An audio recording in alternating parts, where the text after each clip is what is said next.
बकरीद का त्योहार 7 जून को है, लेकिन मध्य प्रदेश में बकरीद के दिन कुर्बानी को लेकर हंगामा जरूर शुरू हो चुका है। सबसे पहले मध्य प्रदेश के विदिशा जिले के हैदरगढ़ में जो वहां की पंचायत है उसने कुर्बानी की अनुमति देने से इनकार कर दिया एक विशेष जानवर पाड़े की कुर्बानी को लेकर। तो दूसरी तरफ मध्य प्रदेश की राजधानी भोपाल में तस्वीरों में आपको दिखाई दे रहे हैं बकरे लगातार बन रहे हैं। तकरीबन 1000 रुपए में ये बकरे बनते हैं और उनका कहना है कि पशु क्रूरता और पर्यावरण के चलते इको फ्रेंडली इस तरीके के बकरे बनाए जाने चाहिए और इस्तेमाल भी करना चाहिए। चूंकि हिंदुओं से अपेक्षा की जाती है, उनका कहना है कि तमाम त्योहारों को वो इको फ्रेंडली बनाए। और हमारे साथ इस वक्त संस्कृति बचाओ मंच के जो अध्यक्ष हैं पंडित चंद्रशेखर तिवारी मौजूद हैं, हम उनसे बात भी कर लेते हैं।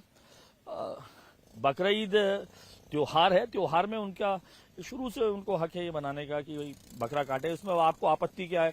कहीं हम देख रहे हैं हैदरगढ़ में आप पाड़ा कटता है तो आप लोगों को दिक्कत हो जाती है, अब आपको इसमें भी दिक्कत है कि वो अगर बकरा काट रहे हैं तो आपने इको फ्रेंडली बकरे बना दिए हैं। ये क्या है? हिंदू संगठन हर बार इस तरीके से त्योहार से पहले कुछ न कुछ हंगामा हो जाता है। 4 साल से संस्कृति बचाओ मंच ये प्रयास कर रहा है।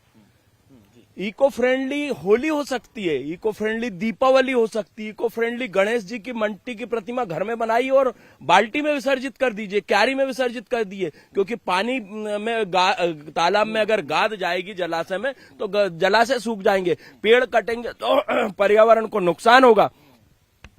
है होली अगर आप खेलेंगे पानी बचेगा। हजारों गैलन पानी जो है केवल खून को बहाने के लिए लग जाता है नालियों को। बीमारी जगह जगह खाल जो है ढेर लगे रहते हैं, उस पर पानी गिरेगा, बीमारियां उत्पन्न होंगी। शासन अनुमति दे रहा है, उसमें आपको क्या दिक्कत? शासन कह रहा है कि वो खुले में नहीं होना चाहिए और बाकायदा वो नॉर्म फॉलो करते हैं लोग। परिवर्तन संसार का नियम है और परिवर्तन करना चाहिए। जब इको फ्रेंडली दीपावली हो सकती, कीट पतंगे मरेंगे, बारूद जाएगी तो कीट पतंगे मरेंगे।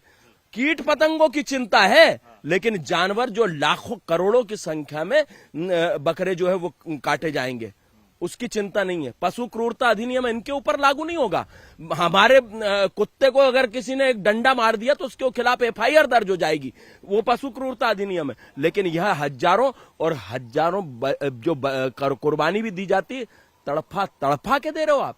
इनकी जो कथा के अनुसार नबी ने कहा कि जो तुम्हारी सबसे प्रिय चीज हो उसे जो है कुर्बानी दीजिए। तो अपन जो इबादतदार था उसने अपने बच्चे को जो है तैयार करके और कुर्बानी देने के लिए तैयार किया। तो उन्होंने नबी ने प्रसन्न होकर और मेंढा मतलब भेड़ को प्रकट किया और उसकी कुर्बानी हुई। तो भेड़ को क्यों नहीं काट रहे तुम? वहां से भी परिवर्तन हो गया, आप बकरा काट रहे हो। तो परिवर्तन तो पूरा है ना। तो जब परिवर्तन है, हमारे आरोप लग रहे हैं कि साहब आपके मंदिरों में बलि दी। मंदिरों में बिल्कुल करते हैं, मंदिरों में हैं, हम उसका भी विरोध करते हैं। लेकिन उनमें किसी पुजारी या संत महात्मा को लिखा पत्र?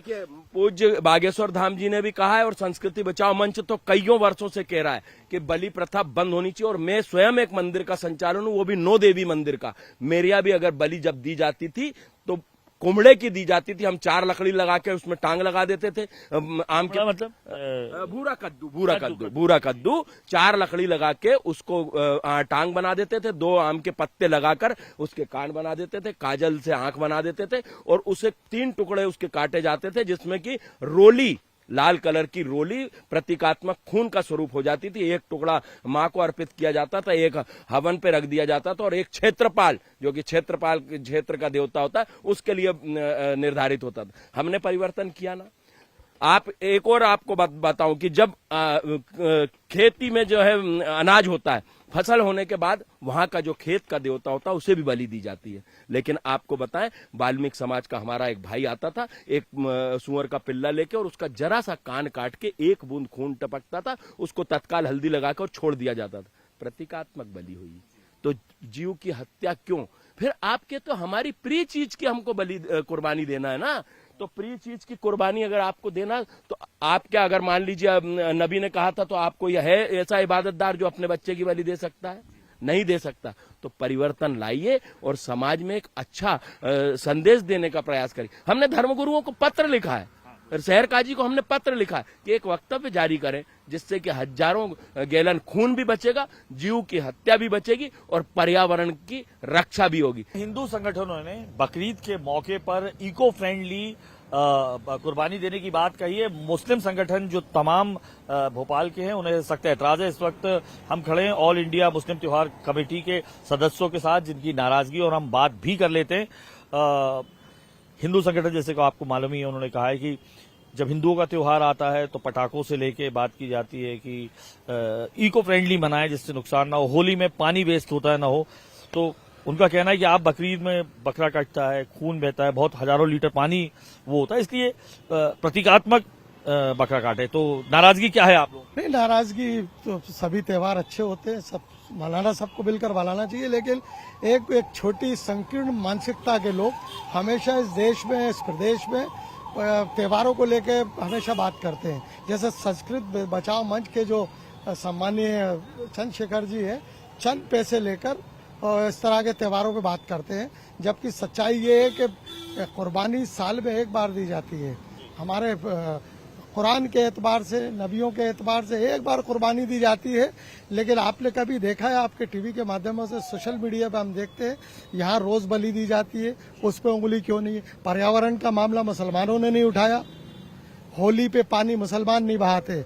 हमने तो हमेशा सच की बात की है, हक बात की। हम चाहते हैं कि देश जैसा चल रहा है, हिंदू मुस्लिम सिख ईसाई आपस में है भाई भाई, ऐसा मुल्क चलना चाहिए जैसे चलता था। आज हालात बद से बदतर होते जा रहे हैं। ये इको फ्रेंडली क्या होता है? इको फ्रेंडली होली भी बना सकते हो, इको फ्रेंडली में आप प्रदूषण के लिए बम पटाखे फोड़ते हो तो इको फ्रेंडली वो भी बनाना चाहिए। और भी जो त्यौहार है जिससे प्रदूषण फैलता है उनको रोक, उस पर रोक लगाने की बात क्यों नहीं करते? ओनली सिंगल फॉर मुस्लिम्स क्यों? हर त्यौहार पे हमारे, चाहे वो रमजान हो, ईद हो, बकरीद हो, मुहर्रम हो, शब बारात हो, इसी पे क्यों? तो मैं माननीय चंद्रशेखर जी से कहना चाहूंगा कि अपनी छोटी मानसिकता का परिचय बार बार टीवियों पर आकर न दें, दिल बड़ा करें, सब त्योहारों पे एक दूसरे की मुबारकबाद दें। आप हमारे साथ आइए, हमारे साथ कुर्बानी कीजिए ना, कुर्बानी का महत्व समझ में आएगा आपको। ये इको फ्रेंडली क्या होता है, ये समझ से परे है। कहना था कि जैसे कुर्बानी में भेड़ को कहा गया है, नबी ने भेड़ का दी था, तो आप लोग भेड़ की बजाय अब बकरा भी ले आते हैं। हैदरगढ़ में जैसे अभी विदिशा में सुना होगा विवाद हुआ था, वहां पाड़ा कट रहा था, उसको लेकर विवाद हुआ, हालांकि कल वो शांत हो गया। तो ये कहना है जिस चीज पे कुर्बानी जायज है उस चीज पे हमारे यहाँ कुर्बानी होती है। बाकी गाय पे कुर्बानी नहीं है हमारे यहाँ, हिंदुस्तान में नहीं है तो नहीं है। ऊंट पे हमारे यहाँ नहीं होती कुर्बानी, किसी भी दूसरे जानवर पर कुर्बानी हमारे यहाँ नहीं है। जिस पे कुर्बानी जायज है, कुर्बानी का हुक्म है, दुम्बा हो, बकरा हो, भेड़ हो, इसी को तो करते हैं हम। कौन सा हम क्या काट डालते हैं? कौन सा हाथी जिबा कर लेते हैं, कौन सा ऊंट जिबा करते हैं, कौन सा शेर जिबा कर लेते हैं? ये चंद्रशेखर तिवारी को इसको पढ़ना पड़ेगा, हम लोगों से समझना पड़ेगा। मैं उनको एक कुरान, हिंदी में कुरान उनको भेजूंगा चंद्रशेखर तिवारी जी को कि वो कुरान पढ़े, उसका अध्ययन करे, तो हो सकता है उनका हृदय परिवर्तित हो जाए। सर, मेरा नाम मोहम्मद दानिश खान है और मैं चेयरमैन हूँ ऑल इंडिया मुस्लिम त्योहार कमेटी का। आप मजम्मत करते हैं? बिल्कुल मजम्मत करता हूँ सर। सवाल ये है कि जब बकरीद आती है तभी लोगों को पर्यावरण और जीव हत्या याद क्यों आने लगती है? होली पे इसी भारत में 1800 करोड़ से ज्यादा का मीट का व्यापार हुआ, तब क्या वो जीव नहीं थे? तो मैं चंद्रशेखर तिवारी जी से या उन तमाम लोगों से जो कि सिर्फ केवल बकरीद के टाइम पर जिन्हें जीवों के प्राण और याद आने लगते हैं, मैं उनसे सवाल करना चाहता हूं कि आज भी देश में कई ऐसे मंदिर हैं जहां पर, जैसे कामाख्या मंदिर, जहां पे बलि दी जाती है। और उसके अलावा अभी हमने देखा कि इलेक्ट्रोल बॉन्ड का जब मामला आया तो जो मीट एक्सपोर्टर कंपनीज हैं उससे अरबों रुपए का चंदा जो हमारे देश की सरकारें उन्होंने लिया, तब क्या वो जीव नहीं होते? और ये जो बकरीद आती है, इससे देखिए बेसिकली ये जो लोग हैं ये कभी शायद स्कूल नहीं गए। अब जब ईदें आती हैं तो इससे कितना बड़ा देश की इकोनॉमी को, जीडीपी को फायदा पहुंचता है, ये समझने की जरूरत है। अब जैसे अगर हम बात करें बकरीद की तो लगभग अगर ऑन एन एवरेज बात करें कि 20 करोड़ मुसलमान हैं, इसमें से अगर 2 करोड़ लोग भी कुर्बानी करते हैं और एक एवरेज बकरा 7 से 8 हजार का आता है, तो लगभग 14,000 करोड़ का व्यापार इस देश में होता है। संगठन की आवाज सुनी, ऑल इंडिया मुस्लिम त्योहार कमेटी की है, वो कुरान भेंट करने की बात कर रहे हैं ताकि हिंदू जो संगठन है उन्हें मालूम चले कि दरअसल धर्म उनका क्या